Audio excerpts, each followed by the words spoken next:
예, 할렐루야. 오늘 8월 7일 토요일 날짜입니다. 오늘 본문 말씀 사사기 2장 11절에서 23절 말씀 함께 보도록 하겠습니다. 이스라엘 자손이 여호와의 목전에 악을 행하여 바알들을 섬기며 애굽 땅에서 그들을 인도하여 내신 그들의 조상들의 하나님 여호와를 버리고 다른 신들 곧 그들의 주위에 있는 백성의 신들을 따라 그들에게 절하여 여호와를 진노하시게 하였으되 곧 그들이 여호와를 버리고 바알과 아스다롯을 섬겼으므로 여호와께서 이스라엘에게 진노하사 노략하는 자의 손에 넘겨주사 그들이 노략을 당하게 하시며 또 주위에 있는 모든 대적의 손에 팔아 넘기심에 그들이 다시는 대적을 당하지 못하였으며 그들이 어디로 가든지 여호와의 손이 그들에게 재앙을 내리시니 곧 여호와께서 말씀하신 것과 같고 여호와께서 그들에게 맹세하신 것과 같아서 그들의 괴로움이 심하였더라. 여호와께서 사사들을 세우사 노략자의 손에서 그들을 구원하게 하셨으나 그들이 그 사사들에게도 순종하지 아니하고 오히려 다른 신들을 따라가 음행하며 그들에게 절하고 여호와의 명령을 순종하던 그들의 조상들이 행하던 길에서 속기 치우쳐 떠나서 그와 같이 행하지 아니하였더라. 여호와께서 그들을 위하여 사사들을 세우실 때에는 그 사사와 함께 하셨고 그 사사가 사는 날 동안에는 여호와께서 그들을 대적의 손에서 구원하셨으니 이는 그들이 대적에게 압박과 괴롭게 함을 받아 슬피 부르짖음으로 여호와께서 뜻을 돌이키셨음이어거늘 그 사사가 죽은 후에는 그들이 돌이켜 그들의 조상들보다 더욱 타락하여 다른 신들을 따라 섬기며 그들에게 절하고 그들의 행위와 패역한 길을 그치지 아니하였으므로 여호와께서 이스라엘에게 진노하여 이르시되 이 백성이 내가 그들의 조상들에게 명령한 언약을 어기고 나의 목소리를 순종하지 아니하였은즉 나도 여호수아가 죽을 때에 남겨둔 이방 민족들을 다시는 그들 앞에서 하나도 쫓아내지 아니하리니 이는 이스라엘이 그들의 조상들이 지킨 것 같이 나도 여호와의 도를 지켜 행하나 아니하나 그들을 시험하려 함이라 하시니라.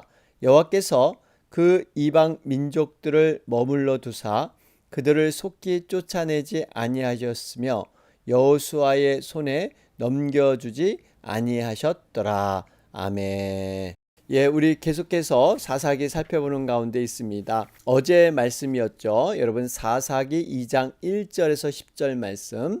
하나님 말씀을 저버린 다음 세대. 여러분 참 안타깝게도 하나님의 약속을 그들은 절대시하지 아니하고 현실과 타협하면서 특별히 눈에 보이는 이득을 위해서 가나안 민족들을 모조리 내쫓지 않고 적당히 타협하며 살았던 것이죠. 그래서 하나님께서 여호와의 사자를 보내서 책망을 하게 되시죠. 특별히 길갈에서부터 보김까지. 여러분 길갈은 가나안 입성 직후에 이스라엘 백성이 할례와 유월절 의식을 행한 장소입니다. 언약 백성으로서 하나님 앞에 살아갈 것을 다짐했던 곳인데 그곳에서 하나님께서 다시 한번 경고의 말씀을 주고 계십니다. 왜 너희들이 가나안 주민과 언약을 맺었으며 또 그들의 제단 앞에 너희들이 이렇게 제사를 드리고 왜 너희들 다 쫓아내지 아니하고 그랬느냐. 결국 너희들 그러한 행위가 옆구리에 가시가 되고 너희의 올무가 될 것이다. 이런 경고의 말씀을 주시면서 어제 2장 10절이었습니다. 그 후에 일어난 다른 세대는 여호와를 알지 못하며 여호와께서 이스라엘을 위하여 행하신 일도 알지 못하였더라. 그러니까 여호수아 그 세대가 이제 다 죽게 되니까 그 다음 세대들은 정말 하나님에 대한 믿음이 전혀 계승되지 아니하고 그들이 교육받지 못했기 때문에 하나님에 대해서 알지 못했던 그러한 모습으로 어제 말씀을 마감을 했습니다.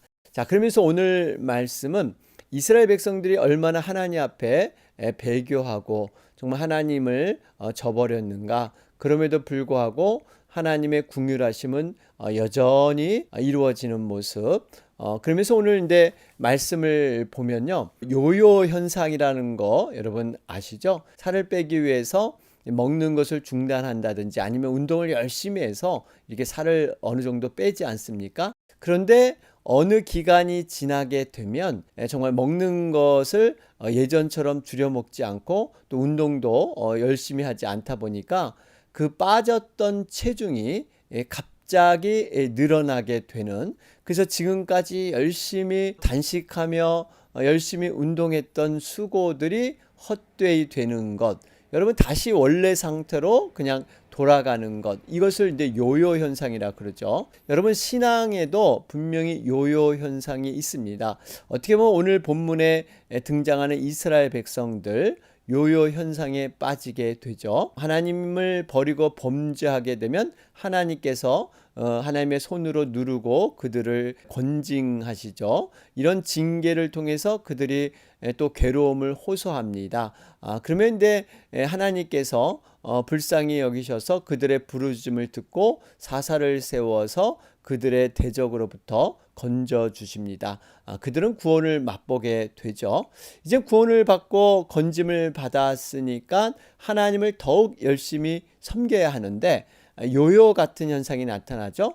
다시 평안하고 이제는 아무 일 없으니까 죄된 모습으로 또 쉽사리 돌아가서 다시 죄를 짓는, 그러면 또 하나님께서 어쩔 수 없이 그들에게 또 징계를 주시고, 그러면 또 울부짖고 기도하면 하나님이 다시 건져주시고 조금 나아서 살만하면 다시 옛날의 죄된 삶으로 돌아가고, 여러분 이러한 사이클, 사사기에 계속 이러한 사이클이 지금 이어지고 있죠. 여러분 우리도 정말 이렇게 이스라엘 백성들처럼요, 신앙의 요요 현상을 경험할 수 있습니다. 정말 우리가 어렵고 힘들 때는 하나님 앞에 간절히 기도해서 부르짖고, 그래서 그 문제가 해결이 되죠. 그러면 정말 해결된 이후에 이 정말 하나님의 은혜를 잊어버리고 그냥 세상 사람들과 똑같이 또 세상에 살아가는 바쁨 속에서 하나님을 저버리고 또 살아가는 경우, 그래서 다시 또 어려움을 당하면 다시 또 기도해서 하나님의 긍휼을 또 체험하고, 뭐 이런 일련의 과정들이 우리에게도 있습니다. 여러분이 그래서 이 이야기는요, 결국 이스라엘 백성들의 얘기가 아니라 우리들의 믿음의 얘기다 하는 것을 우리는 알 수가 있죠. 자, 오늘 말씀은 저는 이렇게 말씀을 한 구절 한 구절 구체적으로 해석하기보다는 오늘 전체의 본문에서 주어지는 메시지, 특별히 제가 말씀드린 신앙의 요요 현상, 뭐 이러한 것들을 왜 빠질 수밖에 없었는가, 이스라엘 백성들이 실패한 모습을 통해서 우리가 이제 깨달아야 할 것은요, 정말 우리도 이스라엘 백성처럼 분명하게 실패할 수 있는 이러한 부족한 자들인데, 그 실패를 교훈 삼아서 우리가 다시 한번 하나님 앞에 믿음을 점검하며 바로 서는 데 있는 것이죠. 그런 의미에서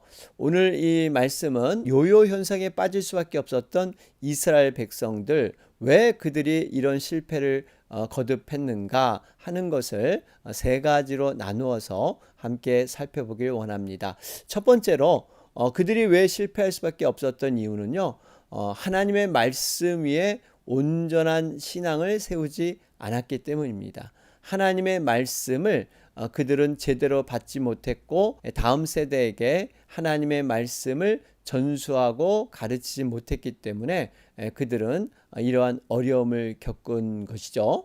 신명기 31장에 보면요, 13절에 특히 이런 말씀이 있습니다. 또 너희가 요단을 건너가서 얻을 땅에 거할 동안에 이 말씀을 알지 못하는 그들의 자녀로 듣고 내 하나님 여호와 경외하기를 배우게 할지니라. 여러분 여기 보면 자녀들에게 하나님 경외하는 것을 배우게 할지니라. 결국 하나님의 기적과 능력을 체험한 1세대가 2세대들에게 이 믿음을 전수하고 가르쳐라. 분명히 하나님이 말씀해 주셨던 것이죠. 그런데 이러한 것들을 제대로 이 이스라엘 백성들이 못했던 것 같습니다.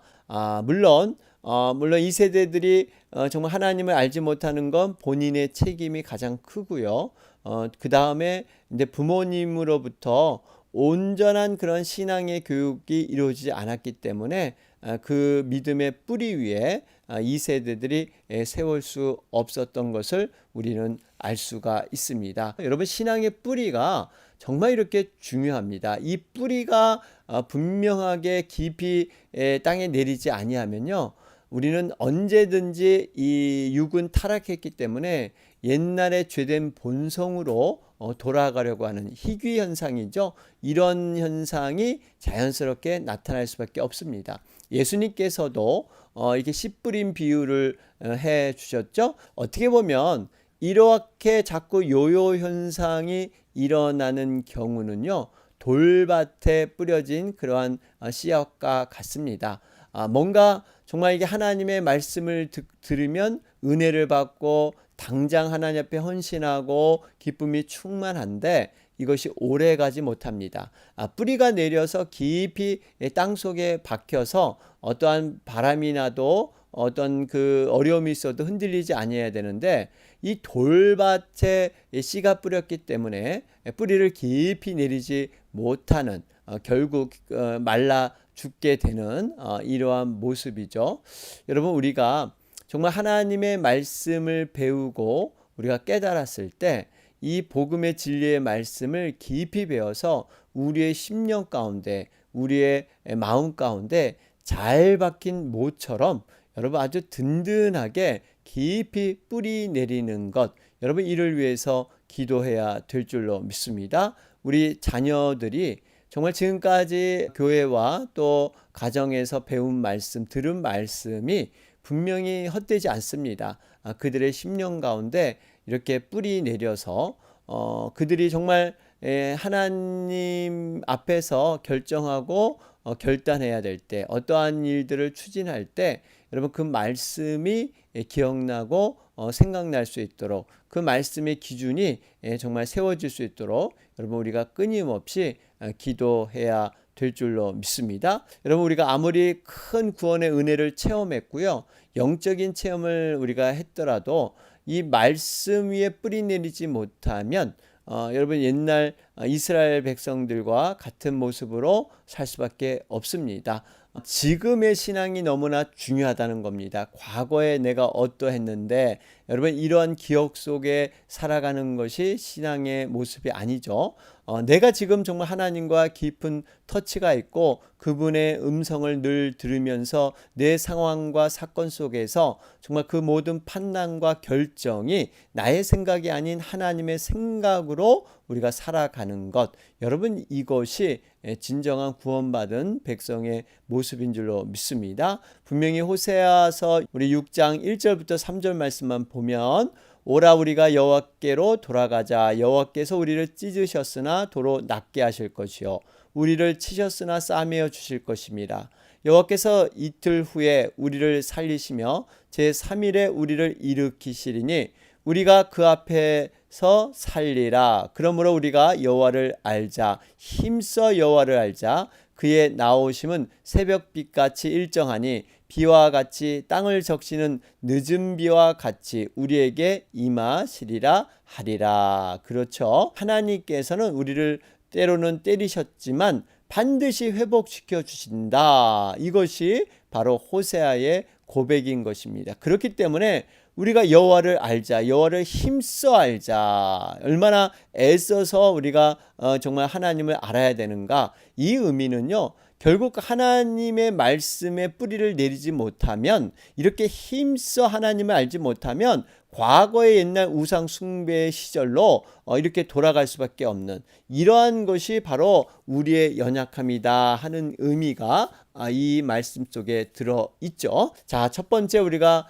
요요 현상을 겪을 수밖에 없는 이유, 하나님 말씀 위에 신앙을 온전히 세우지 못했기 때문입니다. 자, 그러면 두 번째, 왜 이스라엘 백성이 이렇게 실패할 수밖에 없었을까? 그것은요, 하나님의 은혜를 감사하며 기억하지 못했기 때문입니다. 은혜를 기억을 잊어버리고 그들은 현실에 안주하며 살았던 것이죠. 여러분 18절 말씀을 보면 여호와께서 그들을 위하여 사사들을 세우실 때는 그 사사와 함께 하셨고 그 사사가 사는 날 동안에는 여호와께서 그들을 대적의 손에서 구원하셨으니 이는 그들이 대적에게 압박과 괴롭게 함을 받아 슬피 부르짖음으로 여호와께서 뜻을 돌이키셨음이거늘. 그렇죠? 여러분 정말 사사를 통해서 하나님께서는 얼마나 많은 기적과 능력을 보여주신지 모릅니다.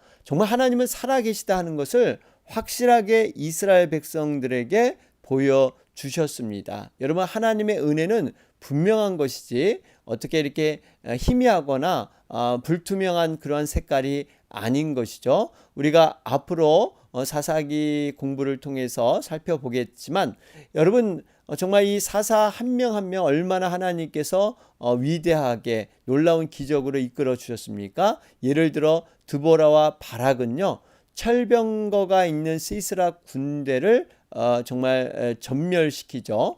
이 전쟁은 상식적으로 이길 수 없는 전쟁이었어요. 왜냐하면 이 시스라 군대는요 철병거가 900승. 여러분 이 900승이라는 것은 요즘 말로 하면 탱크가 900대, 뭐 철병거는 탱크에 해당이 되니까요. 그러니까 지금 이 이스라엘 백성들 여러분 철기도 없는 그러한 백성들입니다. 탱크가 900대. 근데 그 900대에 맞서서 단순히 그냥 이 총 가지고 싸움을 했는데 이긴 그러한 격과 같다는 것입니다. 또 하나님께서는 기드온을 통해서 300명, 오로지 300명이 또 뭐 무기가 있었습니까? 항아리, 횃불, 나팔 이런 것을 들고 나가 싸웠는데 무려 미디안 군대 13만 5천 명. 여러분 300명이 13만 5천 명을 완전히 무찔렀습니다. 여러분 이것은 정말 하나님께서 이루어 주신 그러한 전쟁이기 때문에 가능한 것이지 이거는 인간의 힘으로 도저히 상상할 수 없는 그런 전쟁의 결과가 되죠. 여러분 이 의미는 결국 하나님의 능력과 그 하나님의 놀라우신 그러한 힘들을 경험하게 되면 은혜를 느끼게 되게 되죠. 늘 은혜. 자신들이 감히 이렇게 이길 수 없는 전쟁을 이기게 하신 하나님, 결국 이 은혜를 기억하면서 살아가는 사람은 감사의 생활이 넘칩니다. 그러면서 온전히 하나님 앞에 헌신을 다짐하게 되죠. 근데 이스라엘 백성들은 이렇게 눈에 잠깐 사사를 통해서 놀라운 기적과 능력으로 은혜를 베풀어 주시면 그때만 잠깐 생각이 나지 이 사사가 이게 또 없어지거나 또 이렇게 현실로 돌아오게 되면 옛날의 죄된 생활로 다시 돌아가는 마치 건망증이 심한 사람처럼 이렇게 살아간 것이죠. 이것이 바로 이스라엘 백성들의 요요 현상을 일찍이 이렇게 간구하게 된 것이죠. 베드로 후서 말씀을 봐도 베드로는 이런 고백을 했습니다. 다시 옛날의 죄성으로 돌아가는 자들은 구원의 은혜를 망각한 자와 같이 영적인 소경이다. 이런 비유를 베드로가 했습니다. 그러면서 어떻게 이런 자들이 하나님 나라에 감히 넉넉히 들어갈 수 있겠느냐? 하나님의 백성이 온전히 될 수 있겠느냐? 결국 이 의미는 이 구원의 은혜 절대 잊어서는 안 된다는 것입니다. 하나님이 베푸신 은혜에 대해서 날마다 기억하면서 감사한 마음이 있습니까? 우리 자신을 늘 돌아봐야 합니다. 나는 어떠한 존재였는가? 예수님을 알기 전에는 나는 정말 어떠한 존재였는가? 내 내면의 깊은 그런 고민과 갈등들, 또 나란 존재를 사실 내가 잘 알고 있지 않습니까? 그러한 여러 가지 이러한 연약함과 부족한 자, 그런데 이런 자를 우리 하나님께서 택하여 주셔서 하나님의 자녀로 만들어 주신 줄로 믿습니다. 이제 마지막 세 번째로 이스라엘 백성들이 왜 실패하고 요요 현상에 빠질 수밖에 없었을까? 그것은요, 하나님보다 세상의 풍요와 번영을 그들은 사랑했기 때문입니다. 오늘 19절 말씀을 보면 그 사사가 죽은 후에는 그들이 돌이켜 그들의 조상들보다 더욱 타락하여 다른 신들을 따라 섬기며 그들에게 절하고 그들의 행위와 패역한 길을 그치지 아니하였으므로.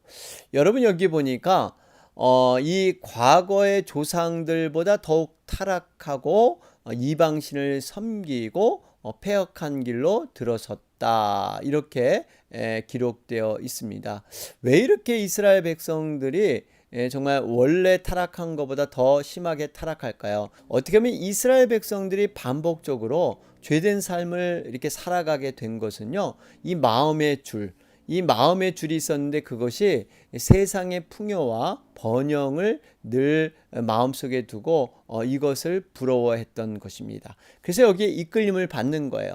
그래서 마음에 정말 바알이 주는 풍요와 번영, 이러한 것들, 이 세상의 죄와 이렇게 섞여 살면서 그 속에서 얻어지는 그러한 정말 순간적인 쾌락, 어떤 기쁨, 이러한 것들 때문에 자꾸 죄된 본성으로 이렇게 돌아가게 되는 것이죠. 우리가 이제 흔히들 이렇게 그 잡초라는 거를 제거해 보면요, 그 뿌리까지 완전히 제거하지 않으면 그 위에 그냥 풀만 뽑아 버리면요, 또 그 뿌리가 남아있기 때문에 다시 그 자리에 잡초가 생기곤 합니다. 여러분, 이런 이치예요. 마음의 근본이 정말 이 가나안 문화, 이 가나안 사람들의 풍요를 늘 이렇게 사모하다 보니까 언제든지 조금의 기회만 되면 다시 옛날 죄성으로 이렇게 돌아가는 모습. 여러분, 이것이 바로 이 이스라엘 백성들의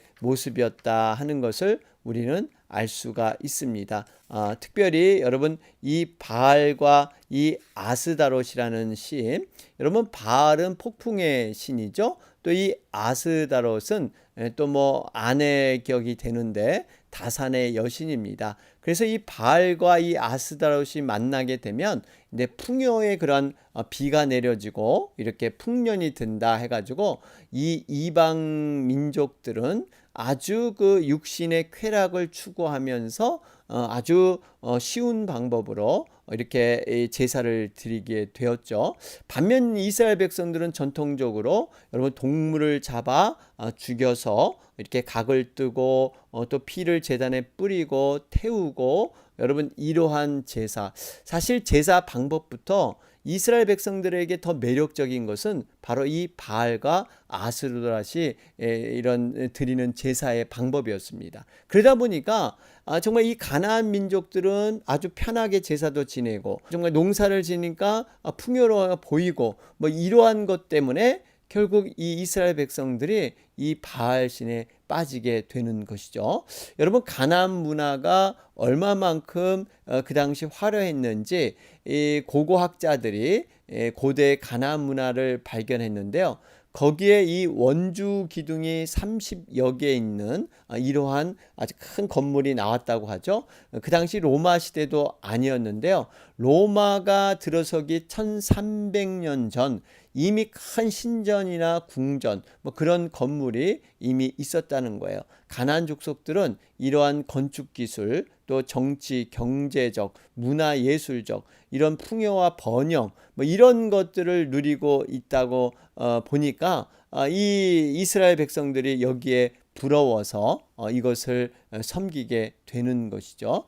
여러분, 어떻게 보면 지금 이 세상과 흡사합니다. 우리가 이 세상의 문화를 보면요, 찬란하고 굉장히 눈에 유혹하는 이러한 것들이 많이 있죠. 하나님의 백성으로서 이러한 것을 영적인 분별력을 가지고 우리가 구분하지 못하면 그냥 세상에 묻혀서 살아갈 수밖에 없는 이러한 모습일 수가 있습니다. 어찌하든지 우리가 정말 하나님을 먼저 기억하며 하나님의 백성의 정체성, 여러분, 그리고 우리가 하나님의 나라를 추구하는 하나님의 백성임을 늘 기억하면서 세상의 풍요와 번영보다는 하나님의 영원한 나라를 더욱더 사모해야 될 줄로 믿습니다. 자, 그러면서 오늘 우리가 이 말씀을 통해서 정리해 보면요, 우리가 어찌하든지 모든 그러한 하나님의 명령과 하나님의 말씀 앞에서 절대성을 가지고 타협하지 않고 끝까지 이뤄가는 것, 여러분, 그리고 특별히 우리가 신앙이 조금 섰다고 해서 안심할 것이 아닙니다. 항상 이 요요 현상처럼 우리의 영적인 긴장을 조금이라도 늦추게 되면 다시 옛날 죄된 모습으로 돌아갈 수밖에 없는, 여러분, 이러한 모습입니다. 그렇기 때문에 하나님께서 우리의 연약함과 부족함을 아셨습니다. 그래서 성령님을 우리에게 내려주신 줄로 믿습니다. 날마다 성령님과 대화하고 그분께 기도함으로 우리의 정말 이 죄된 본성이 죽고 그 안에 새 생명으로 거듭나며 그 새 생명과 새 언약이 내 삶을 이끌어갈 수 있도록 여러분 이렇게 내어드리는 것, 여러분 이런 사람이 바로 새 언약 안에서 새롭게 하나님의 백성으로 온전히 세워져 가는 것이죠. 우리는 천성을 향해 가는, 전진하는 그러한 하나님의 백성이요 자녀들입니다. 우리가 가야 할 곳은 정말 하나님의 나라, 눈에 보이지 않지만 분명히 가야 될 목적지가 있는 것이죠. 오늘 말씀 기억하면서 다시 한번 이스라엘의 배교와 하나님의 궁휼하심, 여러분 우리에게 끝까지 사랑으로 베푸시는 그 하나님을 바라보며 우리가 나아가길 바랍니다. 오늘 토요일 날짜입니다. 주님의 몸된 교회를 위해서 여러분 간절히 기도해 주시고요. 정말 말씀과 성령의 충만한 교회, 특별히 예배 회복을 위해서 우리가 함께 기도하고 있습니다. 내일은 복된 주일입니다. 우리가 정말 주일날 이렇게 하나님 앞에 예배할 수 있다는 것, 함께 모여서 주님 앞에 귀한 예배를 올린다는 게 얼마나 감사한지 모릅니다. 우리가 예배 가운데 성령의 충만함을 허락하여 주시고 내 자신이 먼저 예배를 사모하는 마음으로, 간절한 마음으로 임할 수 있도록 하나님은 분명히 하나님 예배를 사모하는 진정한 예배자를 찾고 계십니다. 여러분 그러한 예배자로 우리가 서기를 간절히 기도하며 나가도록 하겠습니다. 다 같이 기도드리겠습니다.